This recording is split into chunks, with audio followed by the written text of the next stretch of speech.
Chapter 7 inside Intel the value of growth with in the franchise. इसमें Intel company का example दिया गया है और तीनों तरह की वैल्यू निकाली गई हैं।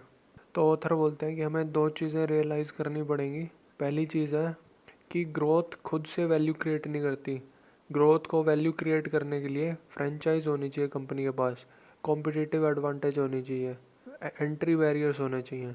और दूसरी बात, अगर ग्रोथ फ्रेंचाइज वाली भी है लेकिन उसको एस्टिमेट करना मुश्किल काम है, मतलब प्रिसाइसली हम उसे एस्टिमेट नहीं कर सकते, तो इसलिए उसके लिए आपको फुली पे नहीं करना चाहिए। जो वैल्यू इन्वेस्टर्स हैं वो वैसे तो आइडियल प्राइस ग्रोथ के लिए ज़ीरो पे करते हैं। वो एसेट्स के लिए पूरा पे कर सकते हैं या फिर अर्निंग पावर के लिए पूरा पे कर सकते हैं। वो ग्रोथ को फ्री में लेना चाहेंगे as a margin of safety. तो अर्निंग्स को इंक्रीज़ करने के लिए सेल्स को इंक्रीज़ होना पड़ेगा और सेल्स को इंक्रीज़ होने के लिए एसेट्स को इंक्रीज़ होना पड़ेगा और एसेट्स को इंक्रीज़ करने के लिए हमें इन्वेस्टमेंट करनी पड़ेगी और इन्वेस्टमेंट करने के लिए हमें पैसा भी चाहिएगा लोगों से, फिर रिटर्न भी देनी पड़ेगी हमें उन इन्वेस्टमेंट्स पे। तो जो प्रॉफिटेबल ग्रोथ होती है ना, growth with in a franchise, इसका मतलब ये होता है कि आप इतनी अर्निंग्स जनरेट कर रहे हैं ना कि आप इन्वेस्टमेंट की कॉस्ट भी पूरी कर रहे हैं और वो कॉस्ट पूरी करने के बाद भी जो इन्वेस्टर्स हैं उनके लिए अर्निंग्स बची हुई हैं। अगर एक फॉर्मूला में से बोलें, return on capital greater than cost of capital, तो ग्रोथ को प्रॉफिटेबल होने के लिए रिटर्न ऑन कैपिटल को कॉस्ट ऑफ कैपिटल से ज़्यादा होना पड़ेगा। वो तभी हो सकता है जब आपके पास कोई कॉम्पिटिटिव एडवांटेज हो, जैसे economies of scale, consumer preference के साथ। और ऑथर बोलते हैं कि अगर इतना आसान होता प्रॉफिटेबली ग्रो करना तो हमें माइक्रोसॉफ्ट, कोका कोला के अलावा भी और बहुत सारी कंपनीज के नाम पता होते हैं। उनकी ब्रांड ज़रूर होती है लेकिन कॉम्पिटिटिव एडवांटेज नहीं होती हर किसी के पास। तो ऑथर फिर इंटेल का एग्जांपल देते हैं। इंटेल मेमोरी चिप्स बनाया करता था लेकिन कुछ 15 साल बाद जापानीज़ मैन्युफैक्चरर भी घुस गए इस धंधे में और वो इंटेल से बढ़िया और सस्ती चिप्स बनाने लग गए। तो फिर इंटेल ने अपना काम शिफ्ट कर दिया, मेमोरी चिप्स वाला काम बंद करके माइक्रो प्रोसेसर बनाने लग गए वो। और इंटेल 10 गुना बढ़ गई थी सिर्फ 5 साल में, $100 मिलियन से $1 बिलियन हो गई थी। लेकिन इंटेल को 10 साल लगे थे 9 गुना होने में, जब वो बड़ी हो गई थी उसके बाद 2.9 बिलियन से 26 बिलियन होने में। तो ऑथर ये इसलिए बताना चाह रहे हैं कि जो स्मॉल कंपनीज होती हैं वो जल्दी 10 गुना हो जाती हैं as compare to large companies. तो पहली वैल्यूएशन वही है, वैल्यू ऑफ एसेट्स निकालना, रिप्रोडक्शन कॉस्ट ऑफ एसेट्स निकालना। इसमें वही सारे लाइन आइटम्स एसेट के हम रिप्रोड्यूस करेंगे और फिर उसके बाद इंटेल के पास R&D भी थी तो उसका भी एक एसेट बनाना पड़ेगा हमें। फिर उसके बाद इंटेल ने कुछ नॉलेज बेस सोर्सेज में भी इन्वेस्ट किया हुआ था, तो नॉलेज बेस बनाने के लिए भी उसे काफ़ी साल लगे थे, तो उसे भी एसेट बनाना पड़ेगा। फिर इंटेल ने मार्केटिंग, सेलिंग, एडवर्टाइजिंग, प्रमोशन पे पैसे स्पेंड किए थे काफ़ी सालों तक, उसे भी कैपिटलाइज करना पड़ेगा। कैपिटलाइज करना मतलब एसेट बनाना पड़ेगा उसका भी। फिर उसके बाद इसमें से हम स्पॉन्टेनियस लायबिलिटीज़ माइनस कर देंगे और हमारे पास reproduction cost of net assets आ जाएगा। ये होगी पहली वैल्यूएशन ख़त्म। फिर दूसरी वैल्यूएशन के लिए अर्निंग्स पावर वैल्यू निकालेंगे हम। इसमें दो चीज़ें चाहिए होंगी, एडजस्टेड अर्निंग्स और दूसरी चीज़ चाहिए होगी डिस्काउंट रेट, वही कॉस्ट ऑफ कैपिटल। तो इसमें वही है, एडजस्ट करनी पड़ेंगी अर्निंग्स। अगर कोई नॉन रिकरिंग आइटम्स हो रहे हैं उनके लिए एडजस्ट करनी पड़ेगी। तो क्योंकि इंटेल R&D में स्पेंड कर रहा था, तो R&D भी दो तरह की होती है, एक तो मेंटेनेंस वाली R&D, एक होती है ग्रोथ R&D। तो जो हमारे पास इनकम आई है जो हम यूज़ कर रहे हैं, चाहे तो हम EBT यूज़ करेंगे, earning before interest and tax, या फिर हम नेट इनकम यूज़ करेंगे, दोनों तक पहुंचने में टोटल R&D माइनस हो जाती है।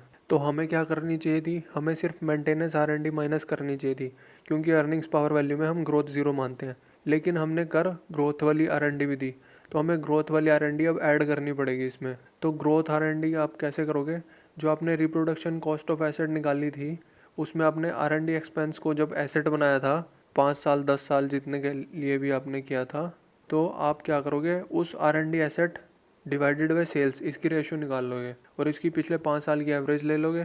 फिर उसे आप मल्टीप्लाई करोगे इंक्रीज इन सेल्स जो इस साल हुई हैं, इससे आपका ग्रोथ R&D एक्सपेंस आ जाएगा।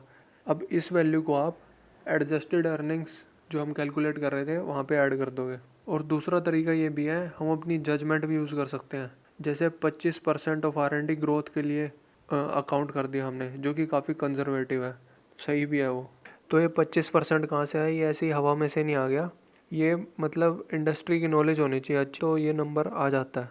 तो फिर मेंटेनेंस कैपेक्स भी सब्ट्रैक्ट करना पड़ेगा, जैसे हमने पिछले चैप्टर में बात की थी वो कैसे निकालना है वैसे निकालना पड़ेगा। तो फिर एडजस्टेड अर्निंग्स आ जाएगी आपके पास। तो अब आपको कॉस्ट ऑफ कैपिटल भी वैसे निकालनी पड़ेगी जैसे पिछले चैप्टर में बात की थी। लेकिन एक बात का ध्यान रख सकते हो आप कि अगर जो कंपनी का डेट है वो कैश के कंपैरिजन में बहुत ही कम है, नेग्लिजिबल है, तो आप कॉस्ट ऑफ इक्विटी को ही कॉस्ट ऑफ कैपिटल मान सकते हो, क्योंकि कॉस्ट ऑफ डेट का कॉस्ट ऑफ कैपिटल में ज़्यादा फर्क नहीं पड़ेगा। तो जो इंटेल की अर्निंग्स पावर वैल्यू आई थी वो रिप्रोडक्शन कॉस्ट ऑफ एसेट से काफ़ी ज़्यादा थी। तो इसका मतलब यह है कि इंटेल के पास कॉम्पिटिटिव एडवांटेज होगी, कोई फ्रेंचाइज तो होगी उसके पास।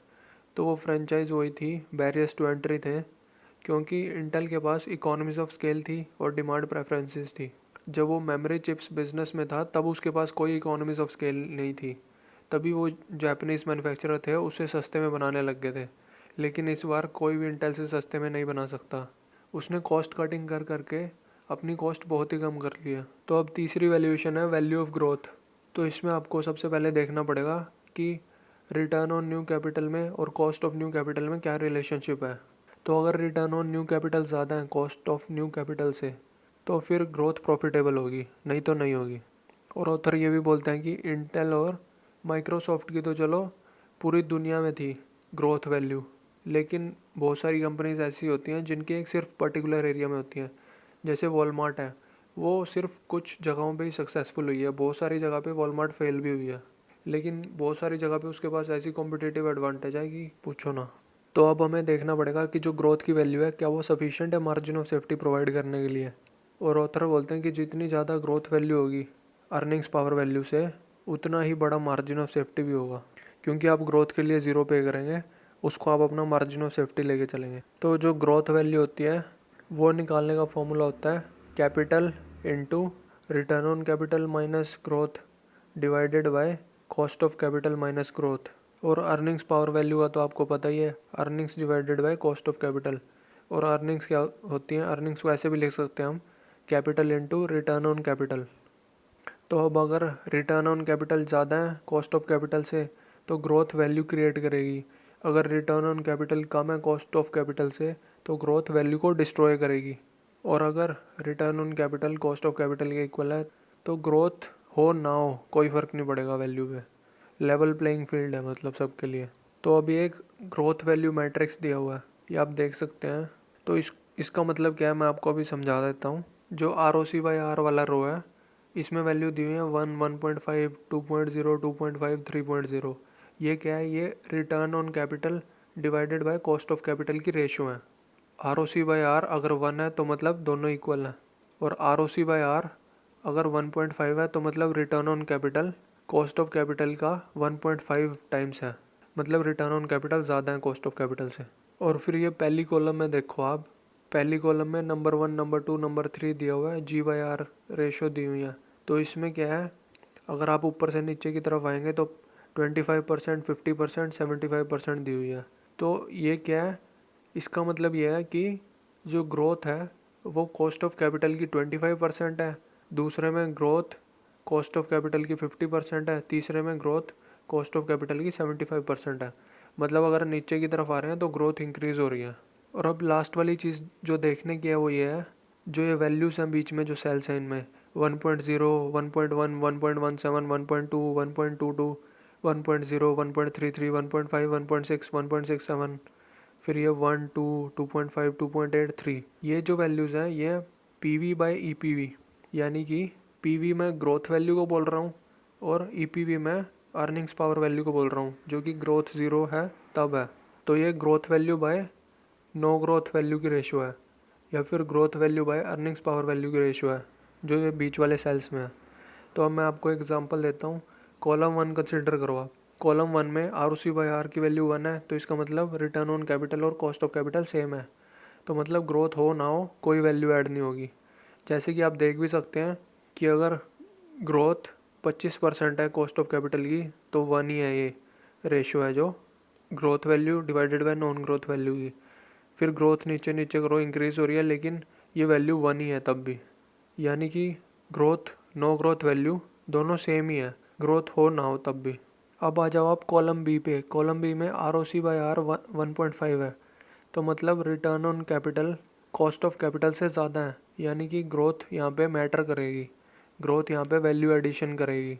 तो अब पहले वाला रो लेते हैं जिसमें जी बाई आर 25% है, तो इसका मतलब जो ग्रोथ है वो 25% है कॉस्ट ऑफ कैपिटल की। तो इस वाले रो और कॉलम के इंटरसेक्शन पे जो सेल है उसमें growth value divided by no growth value की रेशियो है 1.11। तो इसका मतलब क्या है वो भी बताते हैं। तो अब आप कोई भी एक वैल्यू एज्यूम कर लो, मान लो रिटर्न ऑन कैपिटल है 12%, तो return on capital by cost of capital की रेशियो है 1.5 यहाँ पे, तो कॉस्ट ऑफ कैपिटल क्या हो जाएगी 8%, ठीक है। और growth by cost of capital की रेशियो है 25%, तो यानी कि कॉस्ट ऑफ कैपिटल थी 8%, उसका 25% कितना हो गया 2% हो गया, तो यानी कि ग्रोथ है 2% पर ईयर, तभी जी बाई आर 25% होगा ना। तो यहाँ पे growth value divided by no growth value की रेशियो है 1.11। तो इसका मतलब यह है कि अगर रिटर्न ऑन कैपिटल है 12%, कॉस्ट ऑफ कैपिटल है 8%, तो एक ऐसा बिजनेस जो 2% पर ईयर इंक्रीज हो रहा है वो 11% ज़्यादा वैल्यूएबल है उस बिज़नेस से जो ग्रो ही नहीं हो रहा, ज़ीरो ग्रोथ है जिस बिज़नेस की। तो ऑथर ये कहना चाहते हैं टेबल दिखा के कि अगर जो growth value divided by no growth value की रेशियो है जो अगर 2 या उससे ज़्यादा है तो बहुत ही अच्छी बात है। तो फिर आप क्या कर सकते हो, जब stock price earning power value तक आ जाए तो आप वो स्टॉक खरीद सकते हो, और जो ग्रोथ है उसको मार्जिन ऑफ सेफ्टी कंसिडर कर सकते हो, क्योंकि ग्रोथ वैल्यू तो उससे दुगनी हुई ना, तभी 2 है यहाँ पे रेशो। तो ऑथर बोलते हैं कि जो रेवेन्यू ग्रोथ और अर्निंग्स ग्रोथ होती है ना हर साल, वो कंपनी को ज़्यादा वैल्यूएबल बनाती है, लेकिन बुरी बात यह है कि उस ग्रोथ को सपोर्ट करने के लिए आपको एडिशनल इन्वेस्टमेंट करनी पड़ेंगी सेम प्रपोर्शन में, वो भी मतलब अगर सेल्स या अर्निंग्स 10% से इंक्रीज़ हुई हैं तो आपको 10% और इन्वेस्टमेंट करनी पड़ेगी अगर आपको वैल्यू जनरेट करनी है तो फिर ऑथर एक एग्जांपल देते हैं जिसमें हम ग्रोथ वैल्यू और नो ग्रोथ वैल्यू निकालेंगे। तो इसमें कंपनी की कैपिटल है $200 और कंपनी की अर्निंग्स हैं $32। तो पहला सिनेरियो लेते हैं नो ग्रोथ का। अगर कंपनी ग्रो ही नहीं कर रही तो वो अर्निंग्स का भी क्या करेगी, सारी डिस्ट्रीब्यूटेबल हैं वो शेयर होल्डर्स के लिए। एडजस्टेड अर्निंग्स भी यही होगी क्योंकि डिस्ट्रीब्यूटेबल कैश फ्लो ही होती हैं एडजस्टेड अर्निंग्स। और कॉस्ट ऑफ कैपिटल है मान लो 20%, तो अर्निंग्स पावर वैल्यू कैसे निकालोगे आप 32 जो कि एडजस्टेड अर्निंग्स हैं जो कि सेम है डिस्ट्रीब्यूटेबल कैश फ्लोज, क्योंकि कंपनी ग्रो नहीं कर रही इसलिए 32 डिवाइडेड बाय 20%, तो इसकी वैल्यू आएगी 160। तो अर्निंग्स पावर वैल्यू आ रही है 160 जब कॉस्ट ऑफ कैपिटल है 20%। तो अब अगर मान लो कंपनी 10% से ग्रो कर रही है, तो कंपनी को 10% से ग्रो करने के लिए उसकी जो कैपिटल है 200, अब उसको 10% इंक्रीज़ करना पड़ेगा, तो यानी कि $20 चाहिए कंपनी को 10% अपनी एसेट्स बढ़ाने के लिए। तो वो $20 इन जो $32 अर्निंग्स थी इनमें से निकाल लेगी, तो बच कितने गए $12। तो ये $12 डिस्ट्रीब्यूटेबल कैश फ्लो हैं, लेकिन इस बार हम ग्रोथ कंसिडर कर रहे हैं। पहली तो हमने नो ग्रोथ निकाली थी, अब हम ग्रोथ वैल्यू निकाल लेंगे। तो ग्रोथ वैल्यू निकालने का फॉर्मूला होता है earnings divided by R minus G, R cost of capital minus growth rate. तो कॉस्ट ऑफ कैपिटल 20 थी और ग्रोथ रेट है 10% हमने बोला अभी, तो ग्रोथ वाली वैल्यू है जो वो $120 आएगी। तो ये तो वैल्यू डिस्ट्रक्शन होगी क्योंकि नो ग्रोथ वैल्यू तो आ रही थी $160 और ग्रोथ वैल्यू आ रही है $120, यानी कि ग्रोथ ने वैल्यू डिस्ट्रॉय कर दी। तो अगर 20% कॉस्ट ऑफ कैपिटल है तो ग्रोथ वैल्यू डिस्ट्रॉय करेगी। वो क्यों, अब दूसरे तरीके से भी वेरीफाई कर लेते हैं।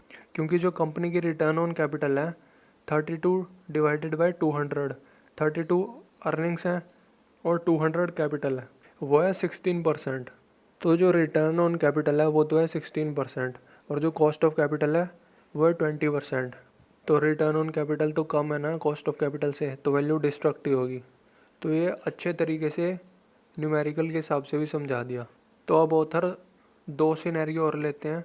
जब कॉस्ट ऑफ कैपिटल 14% है तो अर्निंग पावर वैल्यू क्या होगी, $32 डिवाइडेड बाय 14%, $229 आ गई है वैल्यू। और फिर ग्रोथ वैल्यू क्या होगी, $12 डिवाइडेड बाय 14 माइनस 10%, तो ये 300 आ गई। तो इसमें growth value no growth value से ज़्यादा आ रही है, तो यानी कि ग्रोथ वैल्यू एडिशन करेगी। और अगर हम कॉस्ट ऑफ कैपिटल को 16% लें तो अर्निंग्स पावर वैल्यू होगी $32 डिवाइडेड बाय $16, ये आ जाएगी 200। और फिर ग्रोथ वैल्यू निकालने के लिए हम क्या करेंगे, $12 डिवाइडेड बाय 16 माइनस 10%, जिससे फिर 200 ही आ रही है।